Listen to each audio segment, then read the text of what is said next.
Welcome to the Yoga Therapy Hour podcast with Amy Wheeler. I've had the good fortune to travel the world learning about yoga therapy on a global scale, and I've been able to meet many of the leaders in the field along the way. I want to share with you what I'm learning as I interview our colleagues from around the world. My hope is that together we can reduce suffering of all sentient beings through our work as yoga teachers and yoga therapists. Hello, Amy Wheeler with Optimal State Yoga Therapy School and Business School. This podcast that you're about to hear just resonated so deeply with me this morning. Number one, I just felt it was so comforting to have a competent, powerful woman support me and me support her and not feel in competition with one another and not feel like we're trying for the same audience. There is no competition. And the more that we support each other, the better it is for all of us. Even though we both do work with high achieving women in chronic pain, we just are here to share with one another. And in fact, Crystal stayed after the podcast and helped me with my Instagram because I'm not that great at Instagram. And she showed me 3 or 4 things that can help to make me more successful. So I just want you to hear that on this podcast, how much Crystal gave today, how much really potent information that she gave. She's been through so many different trainings, from becoming a PT, a physical therapist, and a yoga therapist, and a health coach, and done extensive training on marketing and social media and how to get yourself out there. The gold that she's offering to us in this podcast as human beings, as practitioners, and as business people, to me, she was just so generous. And those are the kind of women I want to hang out with. Those are the kind of women I want to spend time with, because if we believe in our hearts that there is enough for all of us and that we're all in this together and the tide takes all ships up together, it's not either or. I think if we can just get our heads around that, you and I will start to build more trust, more deep relationships. And isn't that what this is all about? Isn't that a big part of what we're doing in the world, is forming relationships that have meaning and have purpose? So I actually, as she was talking, I was like, I need to hire this woman. How can I get more Crystal, especially even in our business course? She just was so right on track. So Crystal, I might be calling you. But just to say a little bit more about the meat of what Crystal and I talk about in this episode, basically Crystal has evolved from being a physical therapist into a yoga teacher and yoga therapist, and also like a health coach, and how she combines those 3. So some of the things we talk about are, if you're only getting a yoga therapy degree, do you need to go and get a license in psychology or PT or something else? Is that a good idea? Or do you want to go get another set of tools like health coaching? I could hear throughout the whole podcast how that health promotion, health coaching background that Crystal has is informing her work as a yoga therapist and health coach. I personally think that is a great match. And I agree with her.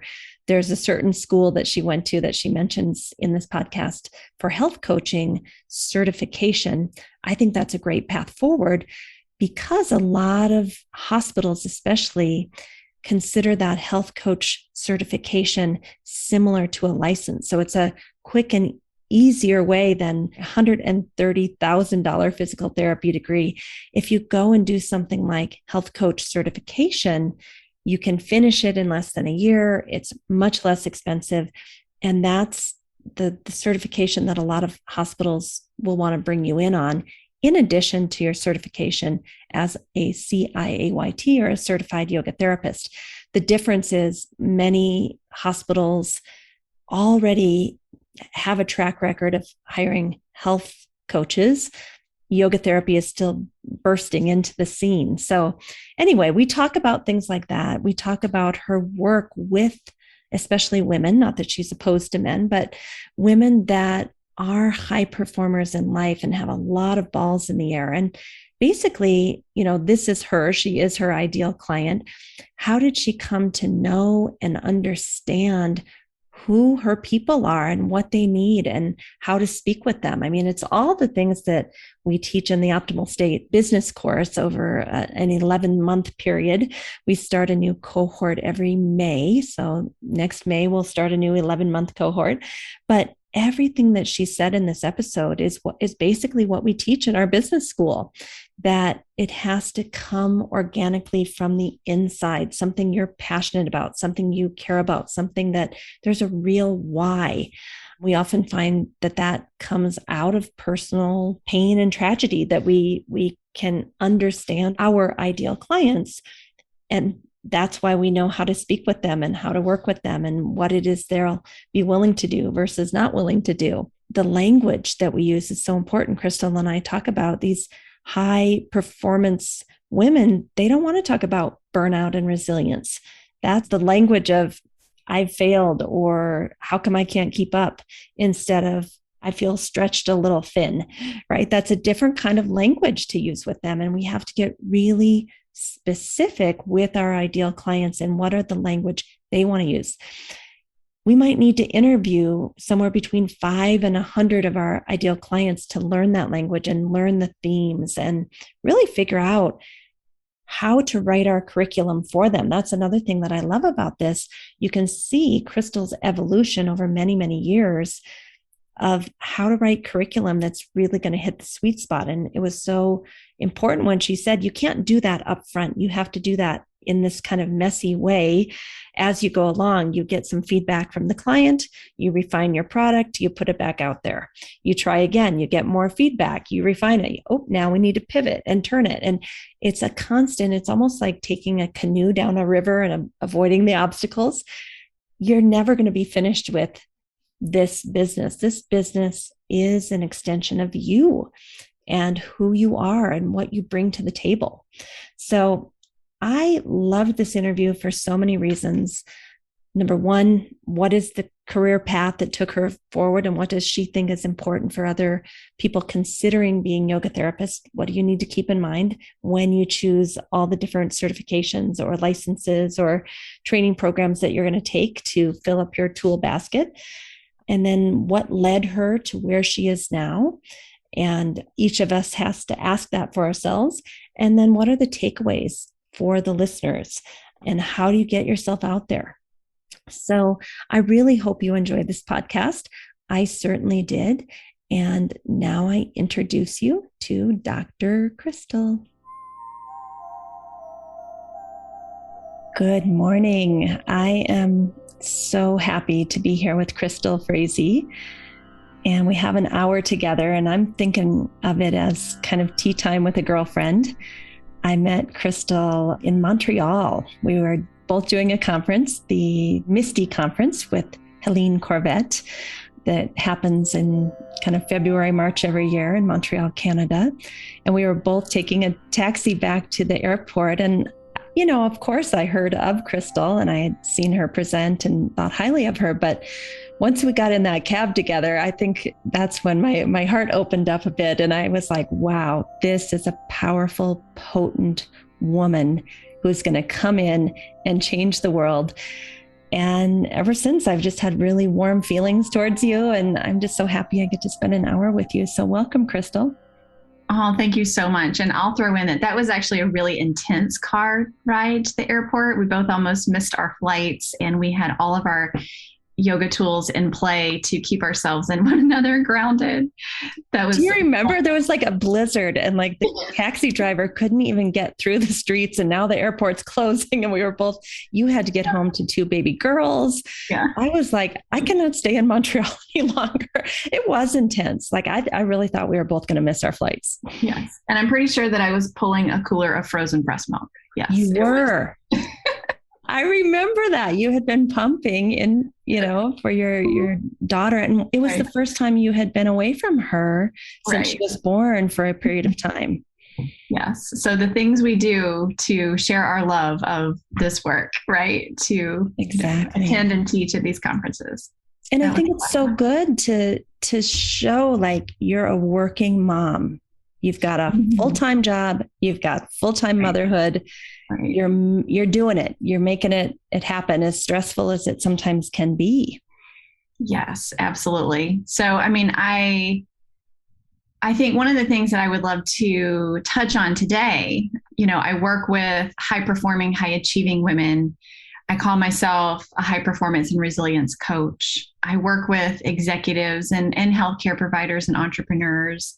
And so much of that at this point is because I identify with that. Having a really full life and a really full plate and, juggling lots of balls in the air and really being okay with that. There's a lot of people in my life, for example, that would say, oh my gosh, you're so busy, you're doing so much. Why don't you let go of something? So, that narrative is something that I hope that we can kind of, bust a little bit. And I think also just to say that, to be a yogi or yoga practitioner or yoga therapist, that you don't have to fit any sort of appearance or lifestyle, that you can be a high achieving and performing person and still be a devoted yoga practitioner. You know what I mean? I think that that's also really helpful to see. I spent a long time not really seeing other people necessarily like me in the yoga world. And it was very comforting when I did, find other women like me.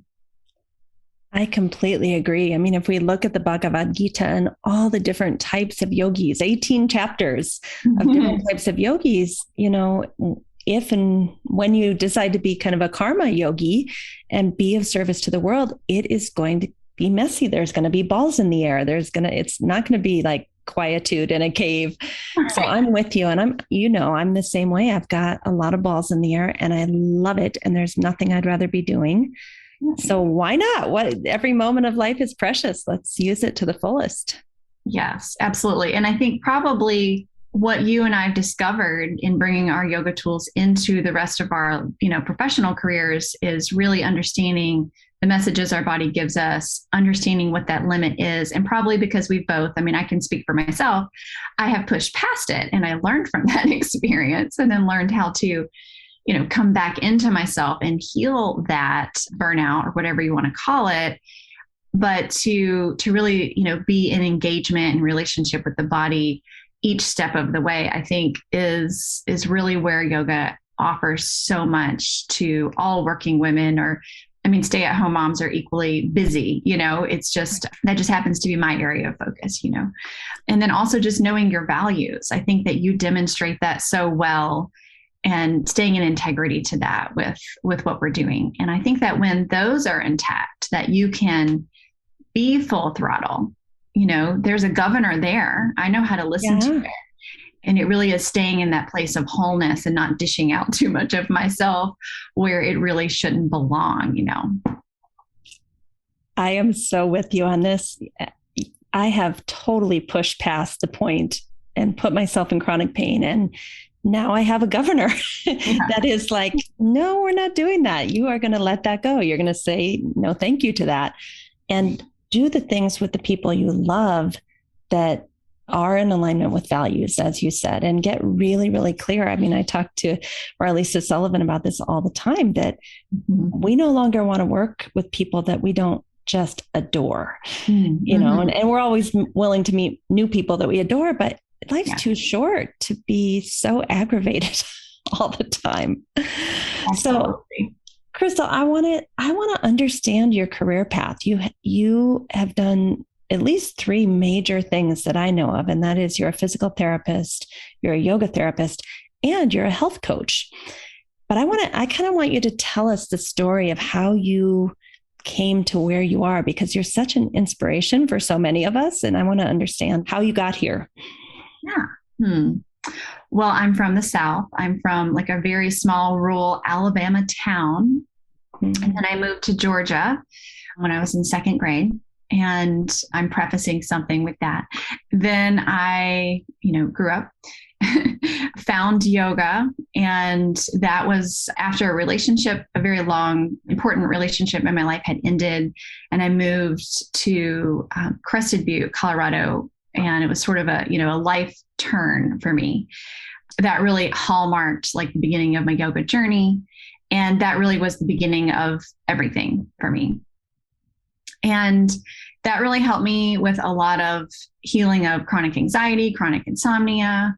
Was really quite magnificent in my life, what I was able to discover through the practice. And then when I was trying to decide what was next, like professionally, I'd already had a bachelor's of science in ecology and environmental design. I was really struggling trying to figure out where to go next.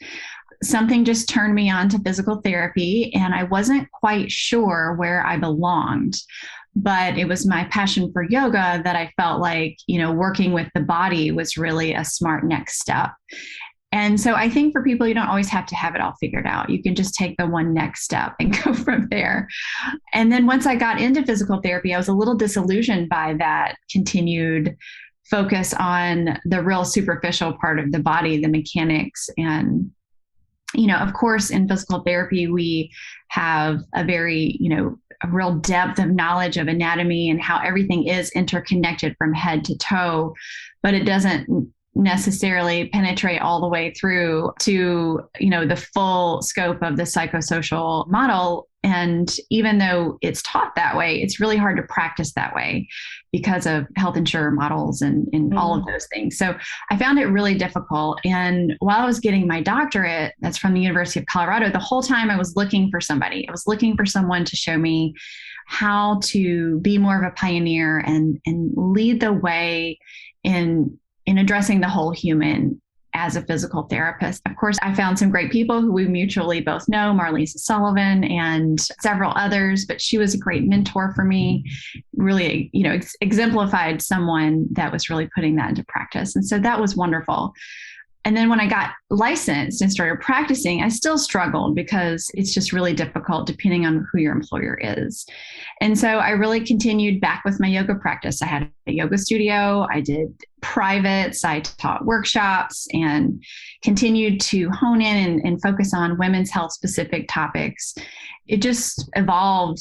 I've been practicing yoga for 16 years and I've been a physical therapist for 13 years, and it evolved through those early years into a real interest in chronic pain. So that took me into like women's pelvic health and being a pelvic health therapist.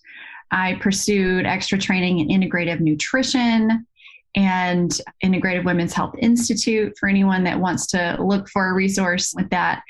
And I just felt like I needed more tools to help people actually overcome barriers to behavior change, because what we're doing is saying, hey, I have an idea. I see something. Can I guide you? This will help. But there's actual stages of readiness for change and ways to approach people depending on where they are. Yep. Very small part of the population, if you say, hey, I have a solution to your problem, can they say, great, give it to me and I'll do it? That's tiny. Tiny. Like maybe 3%. So I call that a life lock, right? That maybe you want to, but there's 10 other things in your life that are kind of holding that piece in place. Yeah. And if you shift that puzzle piece, it's like a Rubik's Cube. So many other things have to shift, and that's just not possible without a whole lot of support. Right. And just that permission, agency to see that maybe this won't change, but what else can we do? And success breeds success. So when you can see that you can achieve change with something meaningful in your life, then all of a sudden this obstacle seems more doable. So the coaching skills, I think, are just, amazing for anybody. It just enhances communication so much. And when you're working one-on-one with somebody, just the lens that it gives you to see them through and to be able to guide them, it's just really powerful. So, I feel like I'd say that I can't separate myself from yoga, right? Like that's just who I am and that's how I see the world. And that's aligned with the values that I live with. And, the coaching is the same way. I strive to continue to do better with that. Whether or not I maintain that physical therapy hat will yet to be discovered. But these other pieces really have contributed to my own well-being in a way that I'm so grateful for. Well, can I stop there and just pause for a minute? Because we have a yoga therapy training school, Optimal State.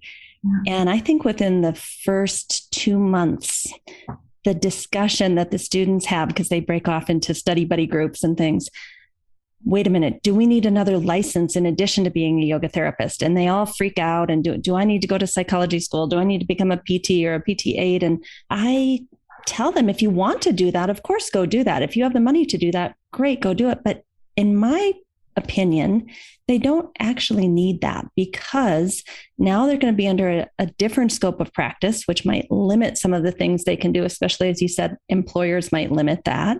Mm-hmm. They're entrepreneurs, they're still going to have to build their business. It almost gets more confusing to try to merge the two unless you have like a very strong predisposition towards, I want to be a PT with a little bit of yoga on the side kind of thing. Mm-hmm. But I'd like to hear your thoughts. What do you think? I think you really have to go deep and challenge yourself to ask why. I think that, I have a doctorate, and I can't tell you how many certifications and hundreds of thousands of dollars invested in things. And that is not a guarantee to open door to anything. So I think that because I've been involved in yoga therapy, like professional trainings and teaching cohorts, and so I've gotten to know students across time. And with that, I get that same sort of question, like, well, but you have a doctorate. And I'm like, and so what? Like, and what does that mean? That just a credential. It means I know a certain thing. I think that you really have to challenge, is it a sense of worthiness? Yeah. Is it a sense that, well, if I did that, things would be easier? It really doesn't. I think you just have to get clear on what will make you happy. And of course, there's real life financial concerns, both in investing in a tuition, or any kind of cost of learning and expanding, but also just your livelihood. And I think that there's some things I'd like to share at the end about making your yoga therapy practice work, that it's totally doable. You can make a living as a yoga therapist. It's just really, establishing yourself and your reputation, and then not giving up, keep trying and, tweak and learn and tweak and learn. And it's just this iterative process. And if somebody wants to insert, a 3.5 full-time year-round $100,000 plus degree in there, you just really need to make sure that it's exactly what your heart wants. And there's not some other reasons that you're trying to satisfy, because it's often not necessary. 100% in agreement, because I teach at a university. All these undergrads go to, say, PT school or physician's assistant school. There's many things they go on to. And, the local university, it's $130,000 in 3 years full time. And you can't have a job to get a physical therapist license, right? Mm-hmm. And so that's not a side thing. That's not like, oh, I want this license to try to make me a better yoga therapist. That just makes no sense. And it really comes down to, do you feel worthy that you have gone through a yoga therapy program that has given you the confidence to know you can get results? Mm-hmm. Really, that once you know that, and once you see like, oh my gosh, it worked, mm-hmm. you'll have that inner confidence, and we won't need this side PT degree for $130,000. Right. Right. Instead, you can collaborate with a PT and have them refer you clients, and you can charge the same thing that they do. Yep. So yeah, I definitely don't think so. But I went to school with people who've like, I've wanted to do this since I was 12. I tore my ACL and I had therapy, and it meant everything to me. And that was their path. That was, and that's great. Yeah. And that's great. They're so happy. And yeah, I'm still clinically practicing. I know I'm a gift to my patients, and I love what I do. It's just not all that I am. Right. So for me in my private practice, I started out with a focus on chronic pain, like I said. And the interesting thing for me was I developed this model of working with female clients to resolve chronic pain. And I had people from all over the country, for sure, and all over the world with bizarre and unusual and rare issues. One person was kicked in the head by a horse while fox hunting and had a very unusual brain injury and had traveled around the world and had a thalamic, nerve ablation. And I just had really great results with many of my clients. And those that I had great results with and those that, didn't get the same results, what I found in the delivery and the relationship was that they had a difficult time identifying with the result that they signed up for, that they said they wanted, and that I knew I could deliver. And so that's an interesting piece too, is sitting back and saying, well, I don't have a deficit of skills. Like, this is working for many of my clients. What's going on in this scenario? And I looked like case after case, and I really felt like the problem was more cultural. It was really something deeper. It was about the inability of some of my clients, just kind of women at large, to give themselves permission for the time, the energy, and the money that it may require for them to actually achieve the goal of living with less pain. And it just meant changing their sense of worthiness, self-permission. And that was just really a barrier. And like, literally, I sat up one night in bed and thought, this is the problem. Like, it's a separate entity. So I point that out because for yoga therapists listening, when you're working with someone who's challenging in their like carryover and follow through, and they're saying one thing, but they're doing another, sometimes you just have to step back and take a bigger look and examine what may be going on that's bigger. And also, refer out when necessary and know your limit. But for me, this really was a pivot point. I really decided I was going to change my area of focus. So after 10 plus years of focusing on women in pain, I decided to switch and have a more trauma focused approach and work on what I felt like was more oppressed groups, which include all women, and really address what I felt like was, a cultural issue. So that's a little bit of a segue, but. No, it's great, because I wanted to ask you what led you to your current niche. And it sounds to me like you're saying you looked at what you were doing, you looked at the common themes, and you figured out, hey, this is the direction I need to go in. And I think so many people get stuck on their original niche, and they have a really hard time refining it, massaging it, tweaking it. Like you said, it's an iterative process. In our business course, nobody wants to start a website or make a landing page or decide on a certain group, because they're like, what if I don't want to do that in a year? It's like, it doesn't matter. Mm-hmm. You just choose it, go with it, and you can always pivot. You're not married to this niche forever, but you have to learn how to build a niche.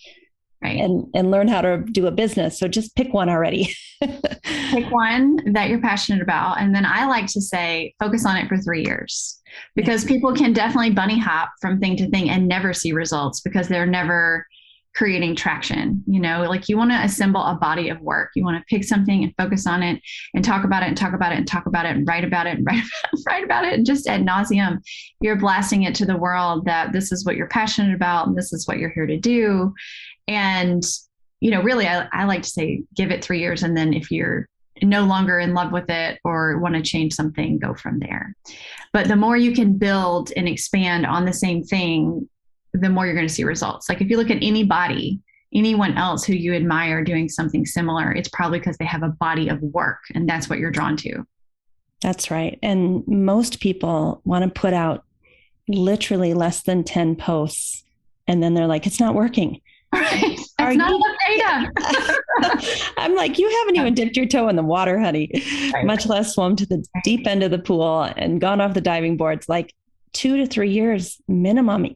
And maybe not an exact direction, but you can waver around a little bit within that direction. Like, we have one student who's doing yoga therapy in menopause.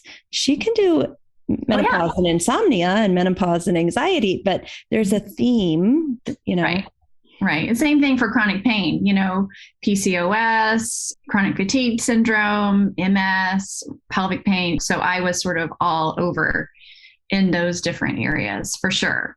I want to get back to this cultural reason why working women and moms. Tell me more about that, what you discovered in terms of how our culture I don't know why, because I too experienced this, but Mm-hmm. it's like we cannot give ourselves permission to do self-care and to take time for us. We're martyrs. Mm-hmm. Everybody else Yeah. is first. I'm last on the priority list. 9 o'clock at night, I haven't done anything for myself. And wow, I'm amazing because I took care of everybody else, but now I'm a wreck. Mm-hmm. Tell us more about that. Yeah. Well, it's funny because literally one night I sat up in bed and said to myself, like, this is the good woman rebellion. Like when I'm changing my focus, and this is what it is. It's this thing that I want to just have an impact on the world, inspire a change in how women perceive this. And I named it at that point the perfection paradox, because I feel like as somebody growing up in the South, I mean, for me, that's really relevant.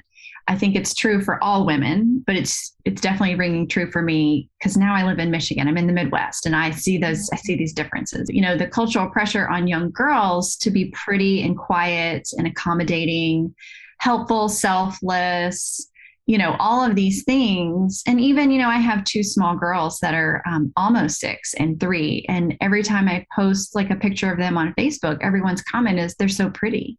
And I just want to delete them all, right? Like if that's all you know, it's just, everything is just to affirm objectification, you know, in women. And so if we're always growing up and we're unconsciously, of course, right, there's nothing wrong with us, this is our experience, getting approval because we're pleasing to other people, that doesn't magically disappear as we go through adolescence and become young adults and adults and even parents and older women. You know, it doesn't. It's an unconscious part of our psychology, like anything else that becomes woven into our identity, that if we can become aware of it, it can change, you know? So it's like, if we want to bring some yoga into it, it's just like that fundamental need to belong and to be accepted as children, you know, molds avidya, becomes a part of the stories that we tell ourselves unconsciously. And, you know, listeners, you can just ask yourself, like when someone says, hey, can you help me out with this? If your body says no internally, but you can't say no, instead you say yes, and then you feel a little resentful, just like stop and pause and listen. Like, what was the thing that you said to yourself? And this is what my clients, they all have the answer. They're like, oh, well, I can't let them down, or I always take care of everybody in my life, or, you know, whatever the story is, they're right there on the surface. So anyways, I think that this Western world pressure to be flawless is a real source of the problem. And it creates dissociation in the body. Like literally, I think it makes it hard for women to stay in their body. And I'm sure that men experience body image issues and some of this as well. But of course, my focus is on women. So I'm not leaving you men. I'm not leaving you out intentionally. I'm just focusing in here on women. But if you think about how you might have been objectified, for the listeners, you know, were you told to hug as a child, hug a family member, give kisses, stop crying if you were upset, you got catcalled on the street, whatever these things are, you know, you had menstrual pain, but you had to pretend you were totally normal, like not show a sign at all. And a male coworker that got a raise, the promotion, you know, all of these things. Or did really inappropriate things and we're expected to ignore it and just pretend it's okay and nothing happened. Right. Yeah. Yeah. We're not going to punish that. Right. It's no big deal. A little slap on the wrist and everything's fine. Yeah. There's so but many. Then we're seething with rage. Yeah. Talk about Midwest nice. Right. Oh my gosh. Yes. So true in that regards here. But, you know, it's like this, we're taught repeatedly that how the messages our body gives us aren't important. And so the fact that women then grow up and they're like, I don't know how to listen to my body, right? That's not something to be ashamed of. That's something to be pissed about, right? Gloria Steinem says, the truth will set you free, but first it will piss you off. Right. Oh yeah, it's a reckoning. It's like, holy moly, you know, and then there's this opportunity to re-enter the body and to let it be a guide. And it's such a powerful source of intuition for women. And the messages are there. Like, don't doubt it. You know, listener, if you're kind of like, I don't know, the messages are there. It's just like improving your ability to tune in, listen to that. And then I think bringing that yoga perspective in, that at the most superficial level, I think there's not that intense pressure to be perfect in this sense. And there's just more of a philosophy of seeing beauty in everything, the dirty dishes in the sink, the cellulite that might be on your legs, the victory and the failure. Like it's all the same. There's joy and there's calm and it's there all the time. And so it's having that skillfulness to just keep going layer after layer a little deeper until you can find it and connect with it.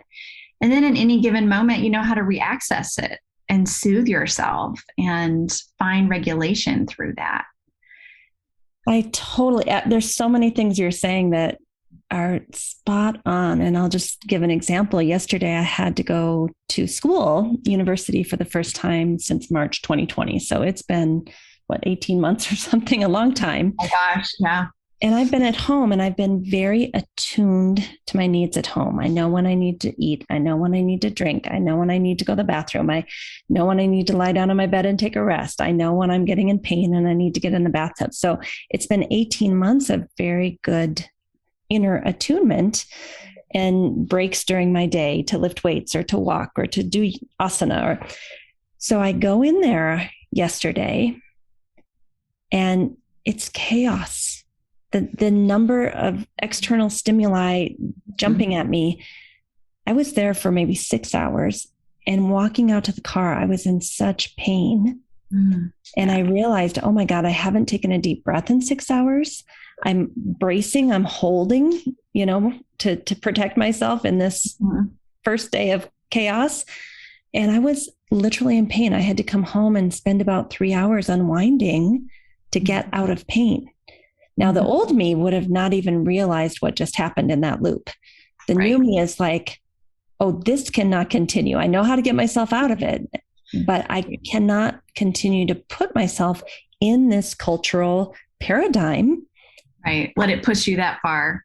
Right. I don't want to. And I need to find ways to either remove things from my life or rearrange things. And I think that's what you help people do, right? Mm-hmm. Oh, yeah. So, I think women come to me when they're past the point, way past the point. Things are happening. Their health is in crisis. Relationships are being challenged. Something's happening with their career. And they're like, okay, I've ignored this for too long. And now the red flag is just so blaring that I need it. I need a professional. I need a specialist in this. And so, yeah, we start with well, what happened and what messages were missed? And then how do we rewind that? And then you keep finding the limit and learning from it. And then you learn to perceive it sooner and sooner and sooner. And what I like to say is that there's signs. I was going to ask you, but I didn't want to put you on the spot, physically, emotionally, and mentally. And literally, I have clients write this out. So you have low stress, medium stress, and high stress. What are the signs? It's a signature in your body. Anxiety has a location and qualities that are unique to you, and they're consistent. Fatigue, every emotion, all of these experiences are in the body like an imprint. And so we can go ahead and talk about them objectively. And the way stress changes, low, medium to high, is something that somebody can map out. And then with that, working together, we come up with, what is effective to do? How can you respond to that message your body's giving you, whether it's low, medium, or high? And most people are really good at knowing pain in the body and or signs of really high stress, teeth grinding, not able to sleep, lack of appetite or really increased appetite, brain fog, heart racing, things like that. And then, so the opportunity is to guide them into the more and more and more subtle. So we start the chart, we fill out the top and then get them out of crisis. And then we work it down. And a lot of people don't know what regulation feels like. It's been so long. To some of them, it feels boring. It feels like it's too quiet. It feels like I'm not doing enough. I have so many clients in chronic pain and autoimmune because those are kind of where I specialize right now. And we'll go through something similar to what you just said. And they will, even though they know they're in total chronic pain and flare up with their autoimmune, they do not want to look at this stuff. They do not want to go to those more subtle levels. They don't want to change their lifestyle. They just want a different result. Do you have people like that? I don't really at this point, but I think it's because, let's see, why is that? I think that they come with such a sense of urgency already.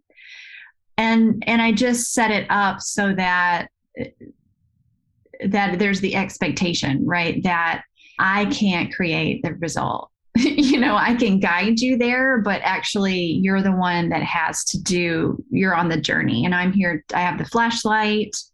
I'm going to show you the way, but the journey is yours to have. And, one of the things that I start with, I don't know if this is helpful, is really helping them get clear on what the end result is. So what is the goal here? And then I go back to how is that going to feel physically, emotionally, and mentally? Why is that meaningful to you? And for me, because I'm working with working women, what's the legacy? They've been so burned out. They're not thinking of legacy. They're not thinking what's going to happen in 5 or 10 years. They're trying to get to Friday. They're just trying to get to the end of the hour or the day or this week, and that's it. And so helping them have a tiny little opening in that perspective to see the bigger goal. Often the question, what is this for? All this work, what is it for? Yep. Often my clients, when they come to me, there's not a big answer. It's either hit a next level of income, hit the next promotion, get to go on this family trip. It's still an achievement oriented goal. And so to bring them back to their humanity, what are they here for? What are their gifts? And what is the meaning of their life? And what is the goal? And what is really seriously, I have them identify a goal physically, mentally, and emotionally. And that's our target. We're navigating to that. That really helps because we keep bringing that like top of mind. And if they're stuck, well, again, it's like, here's the tool. Let's back it up. What's the tiniest baby step? What seems achievable right now? Anything they can do that is successful is going to put them back in a place of agency to drive this bus forward. And so always empowering them to be the driver as much as we can. I can hear all of your health coaching in here, Oh yeah. Like the different stages of what are you ready for now, the goal setting, the breaking it down to the tiniest little step for success. I mean, I can hear how health coaching is just completely infused with your work. And I have a lot of yoga therapists in our school that also say, hey, I'd like to do a health coaching degree in addition to yoga therapy. And I think that is a fabulous idea. Do you agree that a lot of what you're saying kind of comes from two different paradigms coming together? Yes. And I think every healthcare professional and yoga therapist, anyone working with someone on any kind of behavior change, it's like, how many times has somebody been at the doctor and they say, you should lose weight? Well, how unhelpful is that? So yeah. And by the way, I couldn't say enough positive things about Michael Arlasky's program at Real Balance Coaching. So I would check that out if you're looking for a really high quality program. He's like the founder of health coaching, but that's also really reasonable and affordable. It's really good. But, the thing that I wanted to touch on was, you look at magazine covers or Facebook posts, the memes that are like, and even maybe yourself or people in your life, people will say like, just relax, just let things go, just go do some yoga, just breathe. At the same time, it's like women are criticized for being high achieving and for working really hard and for having big goals, like achievement-based goals. I think that without really addressing these like undercurrent things, that's just like gaslighting, So, with your clients, it's okay to like dig deep and be like, what's happening here? It's really hard for you to slow down and sit idle. Like you said, your client gets bored. Where did that come from? Where in your life does this feel familiar? We're not doing psychological therapy, counseling, but we can ask open-ended questions, allow your client to explore. And even, where was rest not allowed? One of the big things that I work on with my clients is, where do you have role models? A lot of women don't have role models that had any kind of sense of self boundaries. Yeah. Especially as you look at the generations above us through the Depression and everything else. I mean, the generations that might have are removed now, they're too far back. So, that's just to say to like really explore that. Hopefully some of those ideas would be helpful. Yeah, so helpful. And I like what you just said about don't be afraid to call them out a little bit. I mean, we're not here to just give a pat on the back and say, continue on. We're here to help them root out the issues, the deeper issues, and take a good hard look. And it's not always pleasant to say, why is it that rest is not allowed? Where did that come from? Right, for sure. Yeah. And then I think also just touching on that like trauma-oriented approach that I think is so important. I mean, it's almost hard to think of a population that doesn't need that at this point. But just being so filled with permission for your clients to really maybe explore for the first time in their life what they actually want instead of what they think they should want, and why it's important to them. And I say that my clients, I use a trauma approach because I think that all women have complex trauma just from these pressures that we've kind of identified. And so identifying what typically does someone potentially experience: anger, anxiety, fear, overwhelm, and then guiding them into the body. Like, where's the signature for that? And a lot of women, I mean, me, I don't know your background, but for me and many of my clients, this fierce independence, like I can do it myself. I can take on a lot more than most people around me, is just born out of an early life need to do that, right? It wasn't really an option. And it's really been beneficial that I've developed those skills. And so I think that you can look at your clients and really explore those early stories, and why it might be challenging to try something different. And often, I'm sure you teach this, like helping someone meet their nervous system where it's at. So if someone's up here, and their energy is just really intense and high all the time, and they're just running on adrenaline, and you're like, stop and breathe. I mean, they can't do that, they cannot do that. And they're not going to come back for another session, So just really being able to get the information about what's going on from your client, and then gently meeting them where they're at and slowly give them a taste of something else so that it feels safe in their body, I love everything you just said. I have so many thoughts running around in my head, but I'm just going to leave it at that because you really just summarized the crux of the problem that many of us women, and I think men also. Oh, sure. Yeah. For sure. So I don't know if it's helpful, but the methodology that I use is the Somatic Attunement Method. And that's sort of my trademark work. And it's the culmination of everything I've ever done. It's just that I've been calling it that for the past 2+ years, Those areas are attunement. So really coming into awareness of what your values are, how to be in the moment, recognizing what's happening inside your body, not self-abandoning, and regulation. There is no tiger. A lot of my clients feel like there's an imminent danger at all times, that you're not the problem solver in everyone's life, and how to actually self-nurture and how to self-soothe in a way that is a fundamental capacity that most of us just have not developed. My clients are excellent at running a business and taking care of everyone else. And it's, such an honor to be able to give them the tools to do that for themselves. And then the last two parts are really pacing and rest. And then it's all under an umbrella where I make sure we include biology, which is a lot of the physiology of what's happening in a woman's body with long-term stress and how that changes lots of different things when it comes to immunity and hormone balance and cognitive function and all of that. But then the boundaries that they need to be able to implement the behaviors. So biology, boundaries, and behaviors. And it all just goes together so beautifully because people really need the tools from all directions. And it really mirrors the philosophy of yoga, which is a very holistic, comprehensive approach. And so, for me, I could call what I'm doing like yoga therapy for women in burnout, and it probably would not be received the same way by executive females, Right. And so I think that, for other yoga therapists interested in this topic or another topic, you just really have to think about what is the language. And even Somatic Attunement Method is a little more terminology than my client has in her own vocabulary. Right. But everything else about what it is and what it helps with, like we have to use words that they're using and relate it to the problems they're having and get out of yoga speak as much as we can, you know. So some of the other terminology that I use is, you know, we're going to establish your body battery. You know, how do you manage your energy? Stop focusing on time and productivity management, focus on energy management.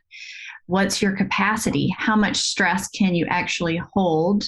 Which changes based on your biology and various things in your life. It's not steady, because that's what they'll say. I used to be able to do all of this and now it's hard. And I'm like, well, yeah, here's why, you know. Battery is run down. That's right. That's right. And they're all relative. I have a graph with arrows. You would love the graphic. And then your resilience is how long you can hold such a full capacity. So as long-term stress affects you more or less, capacity and resilience go up or down. Can I just stop for a minute and acknowledge something? What you've just described to us as your kind of niche that you evolved into over many years, it has so many elements of the essence of who you are. It's come through you to other people. So it's an organic internal experience that has now manifested on the external. And this is what I like to coach people on in the business course, because so many people aren't even in touch with that internal thing that they're supposed to bring to the world. And they're looking out there and grasping at straws here and there and everywhere. And it's, oh, I think I'll do this. And they don't have a why. Right. It's not organic to them. And it feels like a cardboard box versus what you're describing is like the essence of everything you've done in your life combined with your special sauce. This has emerged to become who you are as a human being, but also what you're offering to the world. And that's why it takes 2 to 3 years to really build a business at best case scenario, because that process has to happen. And I don't think that happens very quickly for most people, unless they've already nailed down all of that and they come in and just need to learn how to do social media marketing. Right. I think it's like, I don't know. I used to, when I was a kid, I liked Pee-wee's Playhouse. Now I think I wouldn't be able to tolerate it. But, you know, so he has a rubber band ball and it's like, I don't know where he finds them, but he just keeps adding rubber bands until this ball, like from what I remember as a child anyways, is just enormous. So I remember when I was little, I kept wanting to have a rubber band ball like Pee-wee's, but I mean, I would buy bags of rubber bands and put them on. That thing never got very big. So, but that's what it's like. It's like, here's an idea, here's something, I'm going to have breadth and depth, and I'm going to take something like energy. My clients are having a hard time with energy. How can I learn about that in a way that's appropriate for me, that's within my means, you know, and what are the resources available to me, and who do I want to learn from with that? And collecting all of that and then consolidating it into a way that makes sense to me. And then how can I communicate that out to the world and experimenting with it before I move on to something else? And then another rubber band, well, sleep. Okay, so how do I really understand this really well, right? And so I'm building a rubber band ball, basically. And some of those rubber bands are going to come off and some of them are going to stay and some of the words are going to change. And it's just really, to me, it's an art form. I mean, you're putting yourself into it and it's in fluid motion, it's in flow. But you know that you're in the right direction because it has to be bi-directional. I think that some people get stuck in the, it feels good to me, right? It has to both feel good to me and it has to also be received by the world with a message that says, yes, give me more of this. And if you're not getting that message back from the world, it doesn't mean you're doing it wrong. It just means try it differently, say it differently, you know, tweak until you get that engagement back that gives you that feedback. It's just so helpful, you know. And also with a niche, I think if you're just starting out or really anywhere, anybody in business, it's always helpful to have a business that is a need to have and not a nice to have. And I would say that I learned that when I was really trying to do a lot with prenatal care and, you know, birth preparation. And I even had some offers for a while on like surgery preparation. And And that was just too much of a nice to have. The marketing was a lot of work. I wouldn't have been able to grow that in the same way. And there are people with successful businesses in those niches. So I'm not talking down to it, but it was hard for me. And I decided to move away. It was like, I love this. I love this. I'm giving and this is great. And I'm helping, but I wasn't getting enough people saying, yes, I need more. People are like, what? I need that? Do I? I don't think I do. Don't be in the business of convincing. And if your very first marketing on Instagram or Facebook or Pinterest is, I have to educate you for at least 30 minutes to get you interested in what I'm doing, that's tough. That's right. Really tough. Right. Yeah, definitely no. I mean, I think if I could go back to myself, my younger self, my earlier in business self, like really, really know your client, and not in the silly way, like the avatar way of like, where does she shop and what magazines does she read and what does she do for entertainment? No, like when she's sobbing and crying to her friend about her problem, what is she saying? Really, what is the problem that is keeping her up at night? What is she typing into Google? You need to be able to list out 10 things your ideal client is like typing into Google. And what is the first solution she's looking for? Not the dream solution, the ultimate solution, but what's the first step she wants to take? And then you need to get really clear. What are the barriers in front of your client to doing that? Just that first step, what's in their way to saying yes to that solution? Is it time? Is it energy? Is it money? Like, what is it? And then what you're saying is to help them overcome that first step to get to that first result. And if you can achieve that, then you can develop the relationship. They'll want you to get them to the big goal, the big. People say island A and island B. Your client's on island A with their problem. You're going to help them get to island B. But just think that island B has a little chain of islands around it, and you're helping them get to that first tiny island, and then you're going to help them make their way over time, So just really knowing just as deeply as you can. So talk to people, interview people, offer services for free in order to find out more. Don't assume that and just don't use words like transformation and healing. And I mean, just words that mean something different to everyone. It's got to be very, very specific. So for me, I can say, I can help you change your life so that you don't have to get up and depend on coffee in order to function, and you don't need wine in order to wind down at night. Instead, you'll be able to get up and have energy naturally, and your body will be ready to fall asleep because you already feel calm and grounded inside. Right now, that person's like, oh, that's me. I need that. And so, I just hope that's helpful. I'm sure you talked about everything that you're saying is so right on. People want tangible results that they can relate to. The one you just gave. You can wake up feeling fresh. You don't need 3 cups of coffee. You can wind down at night without a bunch of wine so that you can get up the next morning and feel great. Like, that's what they want. I always tell my students, don't expect a client who you don't know, who doesn't trust you, doesn't have any experience with you, to swim down to the 12-foot end of the pool to do the thing. You have to go to the 2-foot end of the pool and change your language and give a lot of encouragement and talk about their specific pain points. When you said, like, really get into the mind of them. I do that all the time. I think, what is, at the yoga therapy school, I think, what is the person who's about to decide if they want to become a yoga therapist, what do they want to talk about today? And how does that connect with what I want to talk about? Right. So always finding that, what I'm passionate about, and where does that intersect with the world? And I love what you also said, that keep tweaking and refining, because you may have a great idea, but you just haven't hit that sweet spot of how to communicate it. And this somatic attunement method, to me, is you have massaged and refined over many, many years how to get this message to high-powered women. Yeah. And even the subtlety of burned out, like I was talking with a potential client about it and she was like, well, I'm not burned out. And I was like, okay, that's fine, but you're not sleeping and you're not feeling good and you got cognitive dysfunction and you get bogged down by 11 o'clock in the morning, you're tired, all these things, right? You're having racing heart and feel like you're having a panic attack for no reason on a Sunday afternoon. What do you want to call it? She's like, I'm just stretched thin a little bit. And so it's just really helpful to get their own words and just validate.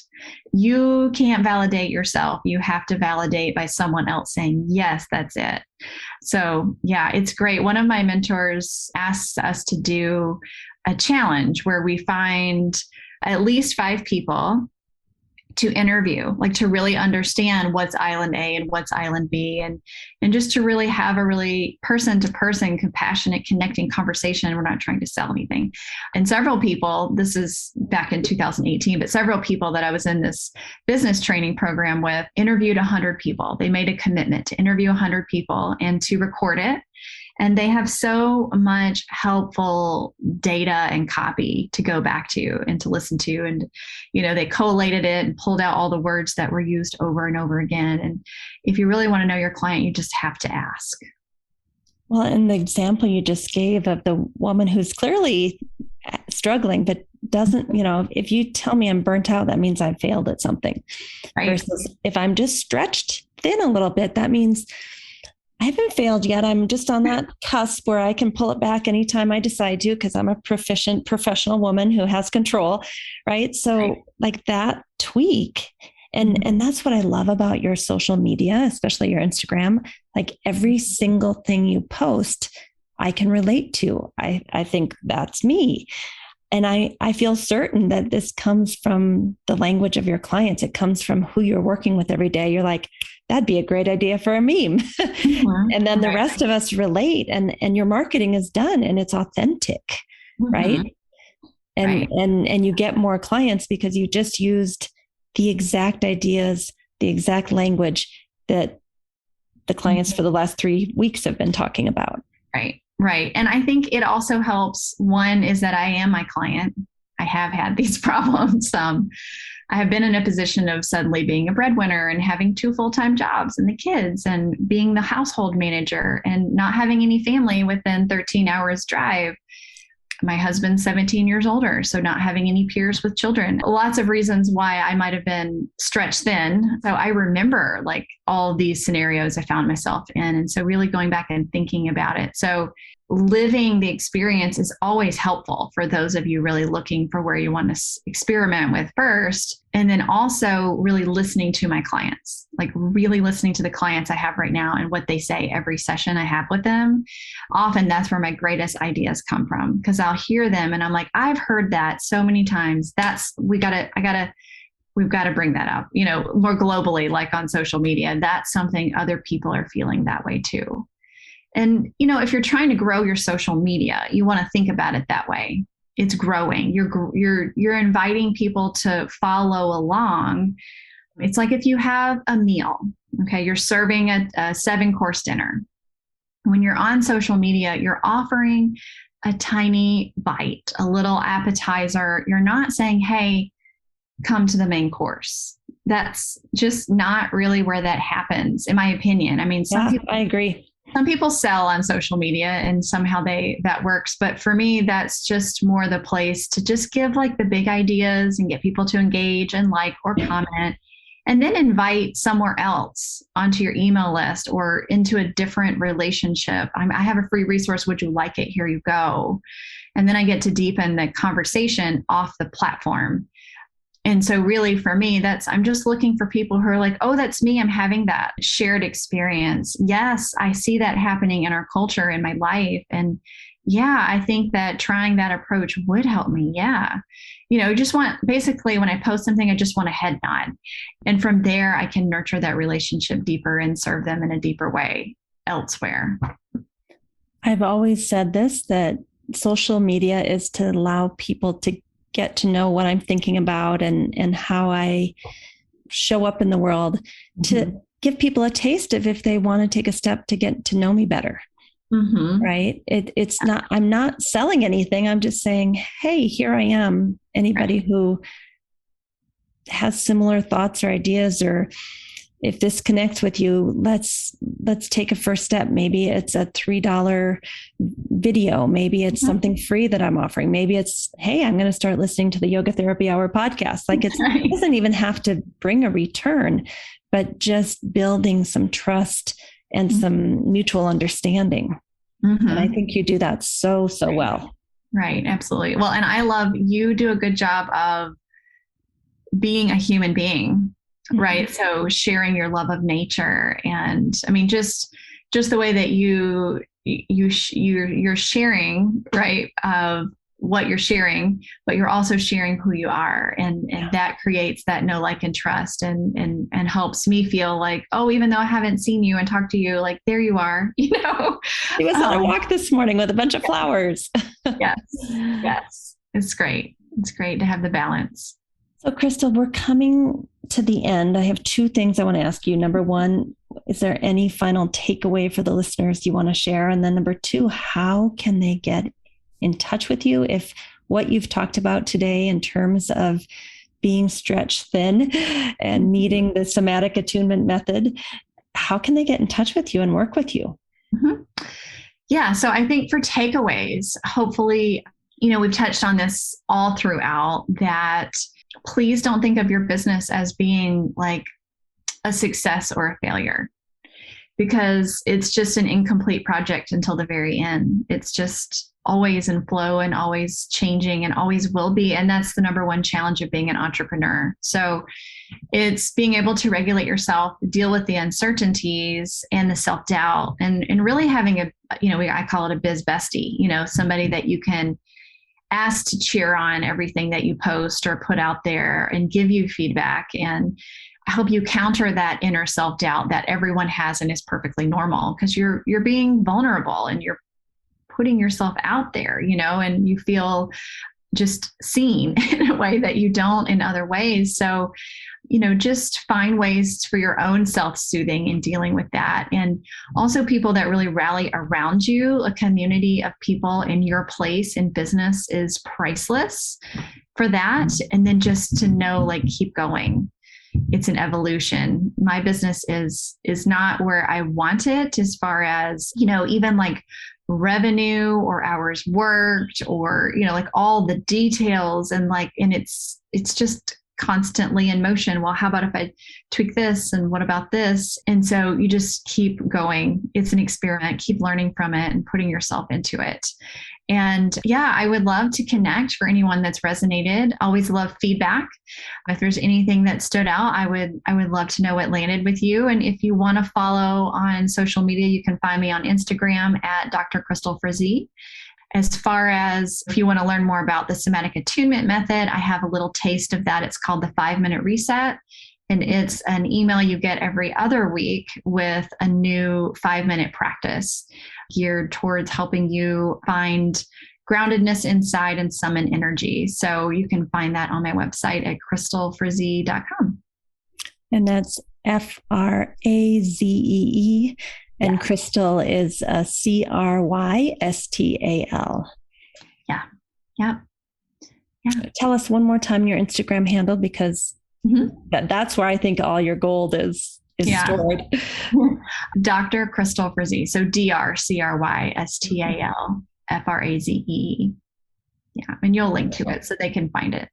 Yeah, we'll put all this in the show notes. Mm-hmm. Well, thank you so much for sharing how you work, who you are, the evolution that you've had from start to finish, and all the messy stages in between, your willingness to be so authentic and to really give valuable information.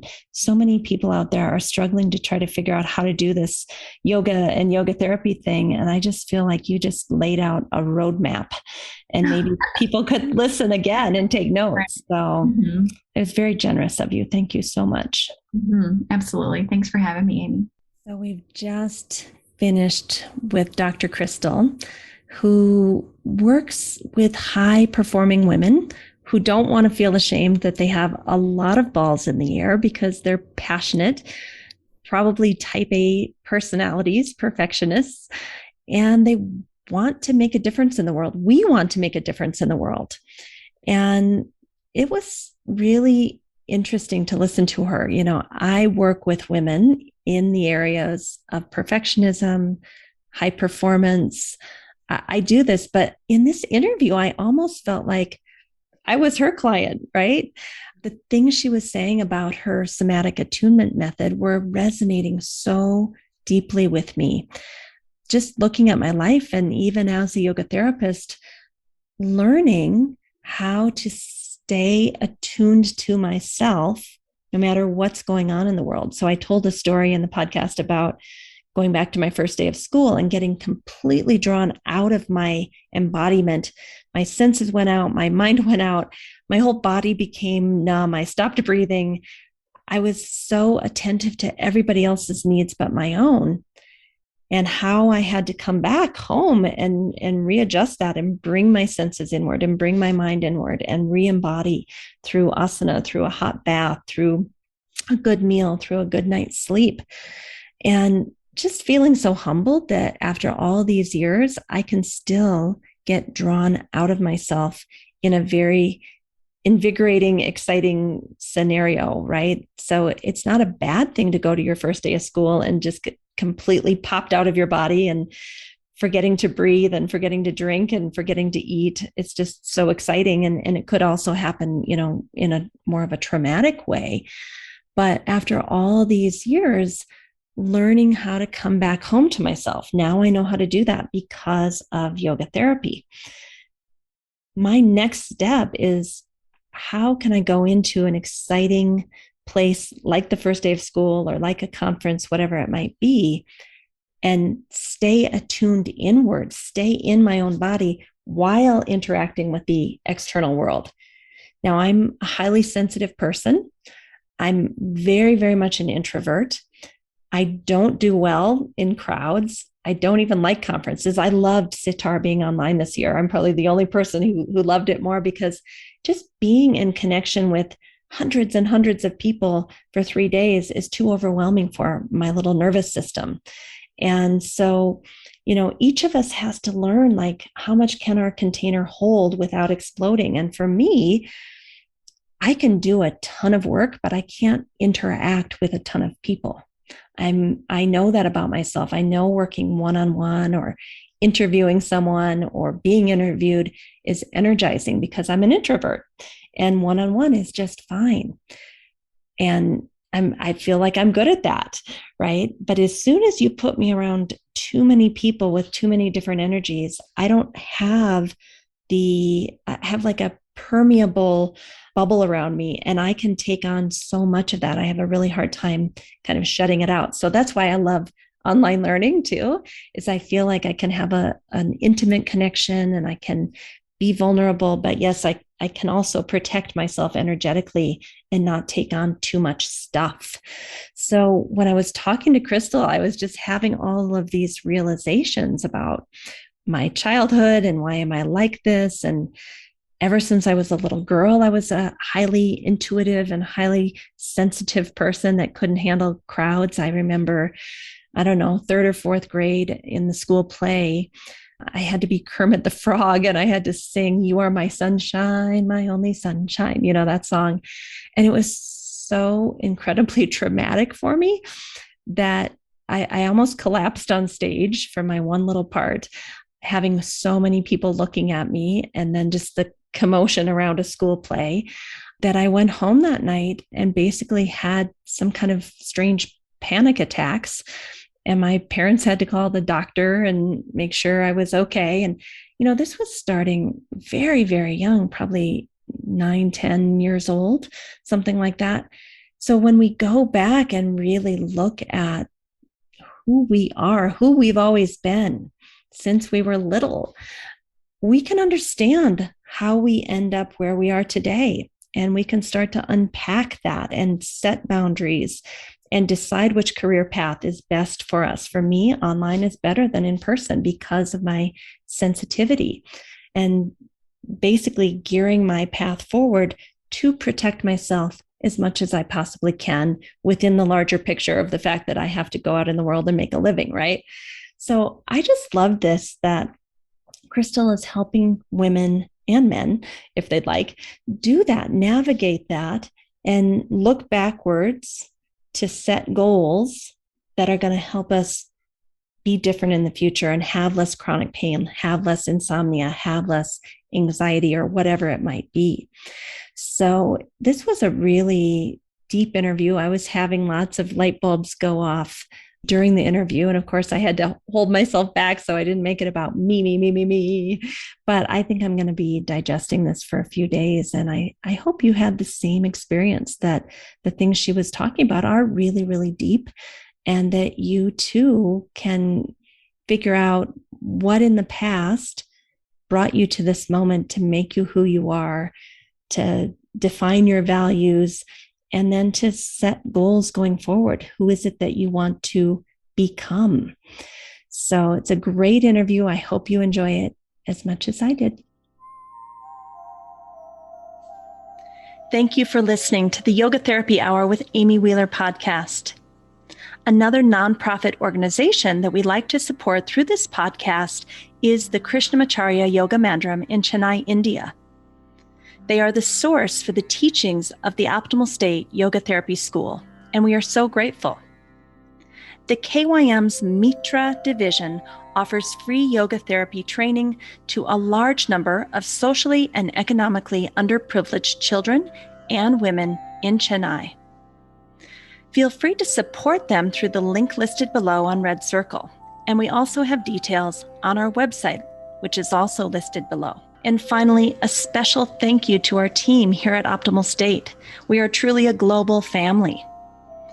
George Mantuan, one of our executive producers. Adam Satchel, senior media producer and sound engineer from the Philippines.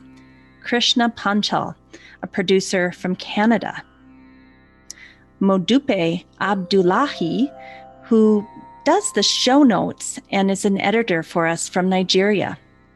And Peter Morley, who wrote and produced the music for this show, who lives in Australia.